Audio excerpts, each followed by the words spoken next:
Have you ever been in your camera app on your phone and you're scrolling through the different things that it can do, and all of a sudden you come across the pro settings and you don't know what any of it means, and it confuses you, and maybe it screws up what your picture looks like or whatever, but you're like, I'm never gonna touch that again. Well, have no fear.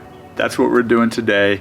I'm going to do my best to explain all these different settings and get you to start manually taking control of your mobile photography.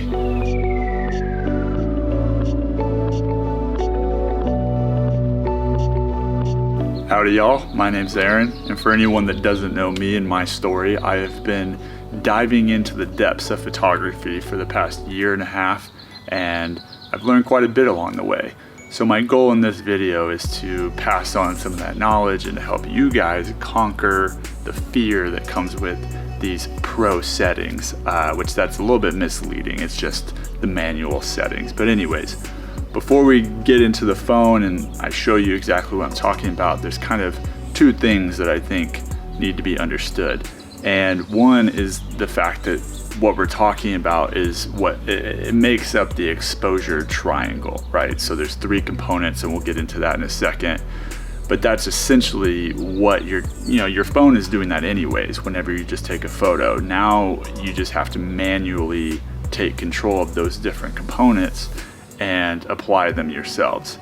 The second part is that this applies to all cameras, from your phone to a GoPro to a point and shoot, all the way up to multiple thousands of dollars nice cameras, right? This exposure triangle is always the way that cameras take photos, right?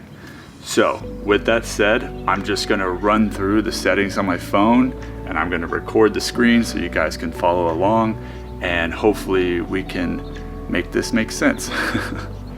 All right, we are now in the pro version of the camera app.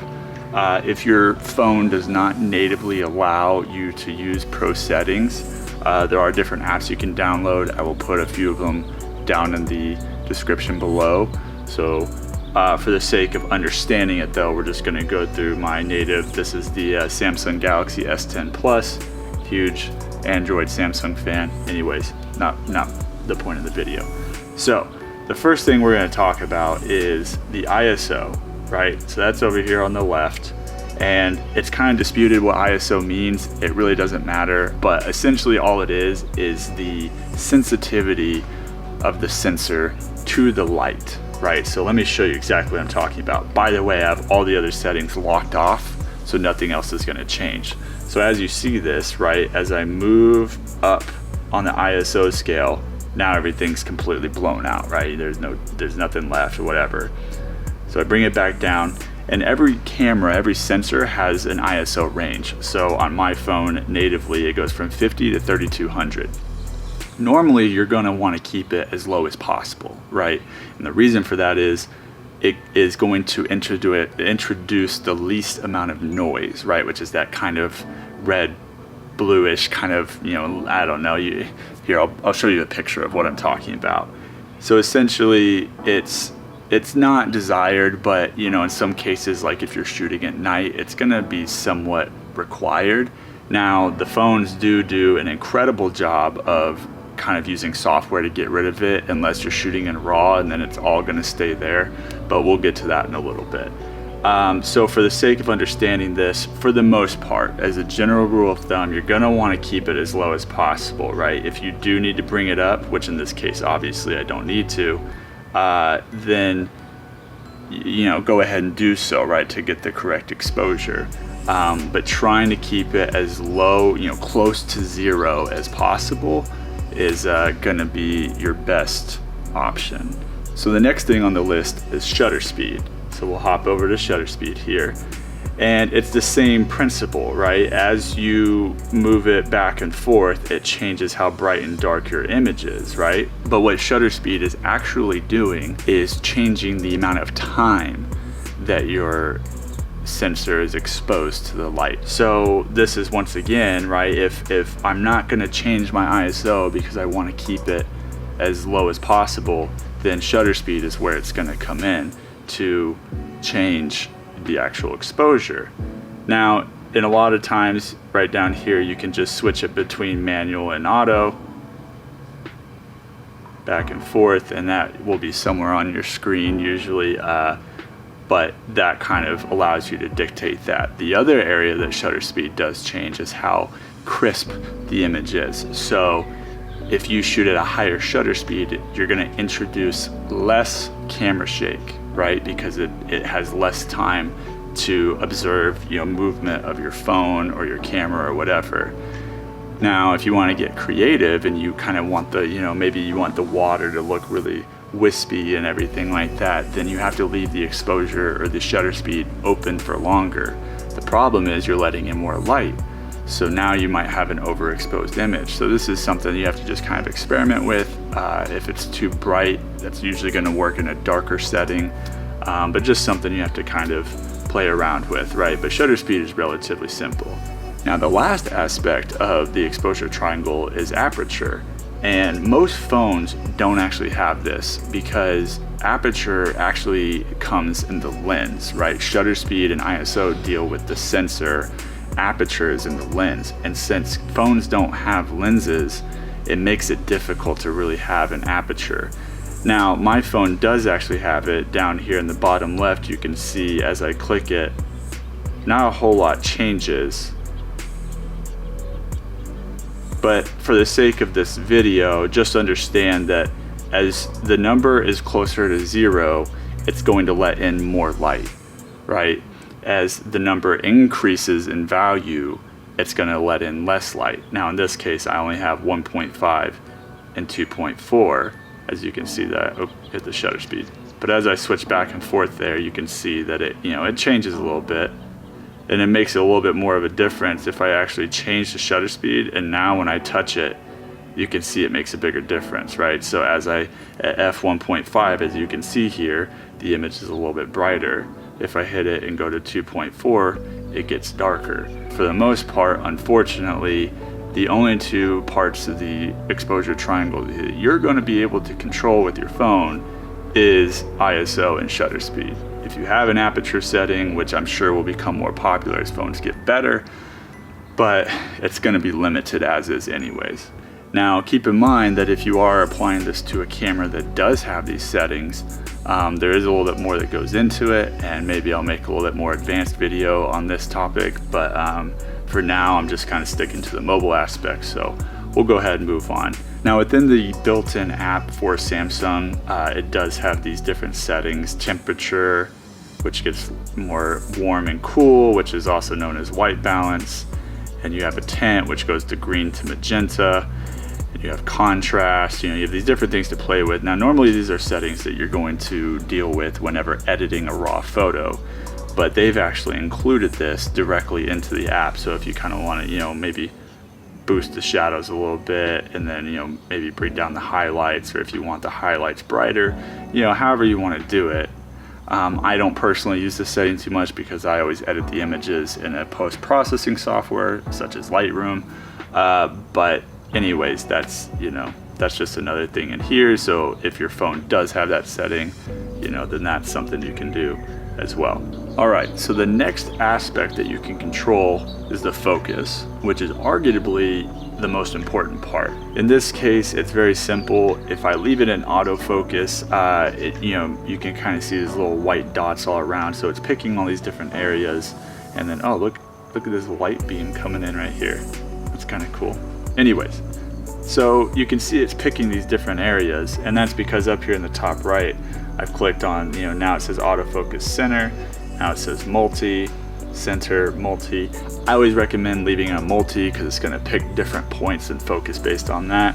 And then if you also can choose right next to it, it can choose the way it meters, and whether that's in your display right here or maybe it's in your settings somewhere. Whenever you look for metering, I would recommend leaving it on matrix. Once again, this is a little bit more of a specific detail. However your phone has it straight out of the box, it's probably fine. But if you are looking to get into it a little bit more and dial in those settings, I would recommend leaving it on the multi-point and on matrix metering. That'd be my two suggestions for that. But that's for autofocus, right? That's if you want to let the camera itself, right, the sensor decide what to focus on. So here you can see I can switch it between auto and manual, not by touching it apparently, but by actually scrolling along the little bar down here, right? Now your interface might be a little different, but it's going to do the same thing. So you can kind of see what's happening. So let's drag it all the way back to the real where it says the little flower, right? And that's kind of demonstrating if you're going to be like really up close to something, then you're going to focus there. Now what I want you to look for on the screen, which is going to be a little hard to tell for you guys, but try to watch for when all of a sudden you start kind of seeing a green outline coming around the cactus down below, right? So as I slowly start to scroll it, all of a sudden you start kind of seeing this green border. Look at that, right? And you can kind of see it all around it, and as I bring it back, it starts to disappear.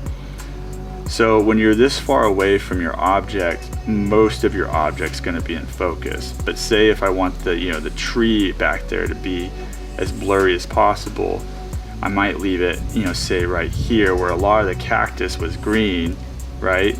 You can see all around the different little pokies, and everything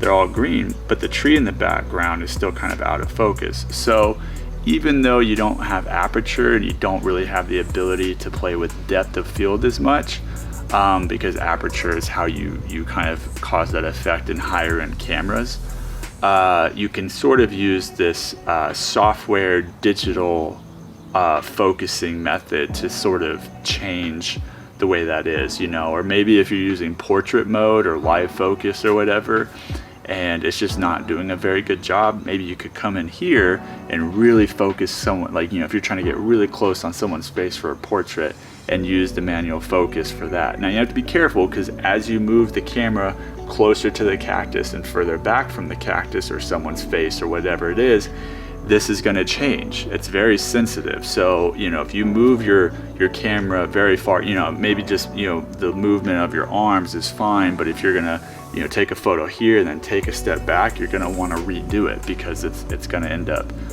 needing to be changed. So, on to the next one, which is white balance. So white balance is essentially your sensor's ability to look at the image and try to make sure that the temperature is correct. Now this isn't temperature in terms of how hot it is, which it is very hot right now here in Tucson, but it's more the color temperature. So in this case, it's telling me that 4900 Kelvin is the correct temperature.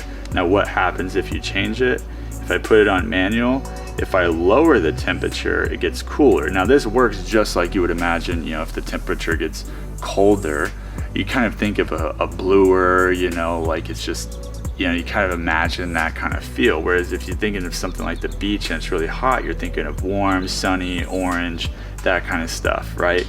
So, for the most part, cameras are pretty dang good at leaving on auto and making it simple, and it can do it pretty well. But if you want to get creative and you want to force your image to be a little bit warmer, a little bit cooler, that's what you can do in that setting.